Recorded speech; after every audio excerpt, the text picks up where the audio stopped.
पुणे महापालिका 24-25च्या अंदाजपत्रकामध्ये सादर करत आहोत। अंदाजपत्रक सादर करताना आम्ही एकंदरीत 11,701 कोटी एवढा बजेट आम्ही सादर करतोय आणि हे बजेट सादर करताना प्रामुख्याने हे 2-3 महत्त्वाचे आमच्याकडे सूत्र होते। या सूत्रांना लक्षात घेऊन आम्ही बजेट केलं आहे। त्याच्यामध्ये पहिला सूत्र म्हणजे 23 गाव आमच्याकडे आज नवीन आले 2021 ला। त्याच्यामध्ये सर्वव्यापी विकास झाला पाहिजे, त्यासाठी एक हरित तरतूद गावासाठी आम्ही ठेवलेली आहे। या गावामध्ये पाण्याचा विषय असू द्या, ड्रेनेजचा विषय असू द्या, रस्त्याचा विषय असू द्या, सगळ्यासाठी आम्ही या बजेटमध्ये तरतूद केली आहे। साधारणपणे 550 कोटी रुपये या 23 गावासाठी ठेवलेले आहेत। तसेच 1000 कोटी रुपये रस्ते विभागाला आम्ही दिले आहेत। ड्रेनेजचा एक अतिशय महत्वाचा विषय, शहरामध्ये अजूनही बरेच ठिकाणी ड्रेनेजची फॅसिलिटी चांगली नाही आहे। ड्रेनेजची कॅपॅसिटी वाढली पाहिजे, शहराची लोकसंख्या वाढली आहे, जास्तीची डेन्सिटी वाढली आहे। तर शहरामध्ये ड्रेनेजसाठी सुद्धा एक भरीव तरतूदची गरज आहे। तर या बजेटमध्ये साधारण 900 कोटी रुपये ड्रेनेज खात्यासाठी ठेवलेले आहेत। पुणे महापालिका यावर्षी घन कचऱ्यातून वीज निर्मिती करते, हे प्रोजेक्ट आता सुरू आहे 2 वर्षापासून। तो यावर्षी कंप्लीट होईल आणि 750 मेट्रिक टन घन कचऱ्यातून वीज निर्मिती होईल असा हे प्रोजेक्ट यावर्षी ऑगस्ट-सप्टेंबरमध्ये पूर्ण होणार आहे। तसेच यावर्षी आम्ही घन कचऱ्यापासून ग्रीन हायड्रोजन निर्मिती करणे, हायड्रोजन निर्मिती करणे या प्रोजेक्ट मध्ये घेतलेला आहे। हायड्रोजनची निर्मिती झाल्यावर त्याचा वापर ठिकठिकाणी जी नवीन टेक्नॉलॉजी आहे त्याची मात्र त्याचा वापर होणार आहे, असा एक नवीन प्रोजेक्ट यावर्षी मी घेतलेला आहे।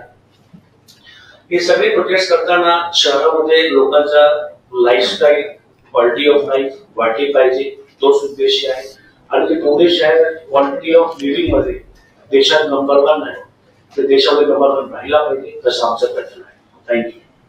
शैक्षणिक दर्जा वाढला पाहिजे, शहरामध्ये क्वालिटी ऑफ एज्युकेशन वाढली पाहिजे। तर यावर्षी 15 मॉडेल स्कूल्स आम्ही आमच्याकडे घेतलेले आहेत। या मॉडेल स्कूल्स मध्ये तिकडे इन्फ्रास्ट्रक्चर वर्क्स किंवा शैक्षणिक दर्जा वाढण्यासाठी तरतूद करण्यात आलेली आहे।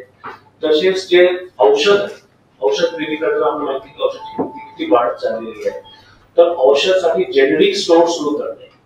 तर आमचे 19 हॉस्पिटलमध्ये यावर्षी जेनेरिक स्टोअर सुरू करतोय।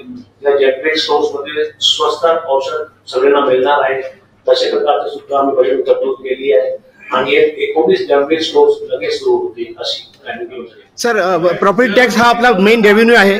सर, प्रॉपर्टी टॅक्स आपला हा मेन रेव्हेन्यू आहे आणि माझ्या माहितीप्रमाणे 5000 कोटी प्लस एवढा थकीत आहे आणि न्याय प्रविष्ट प्रलंबित सुरू आहे। तर त्याच्यावर आपण काय करणार आहात का सर? न्याय प्रविष्ट प्रकरणात न्यायिक लढा द्यावा लागणार आहे, त्यासाठी चांगले लॉयर्स त्यांना व्यवस्थित कोर्टामध्ये असून एक हे विषय आहे। दुसरा, बऱ्याचशा ठिकाणी चेंज ऑफ यूज दिसतोय, त्याला पण टॅक्स नेट मध्ये आणणे ही आमची योजना आहे।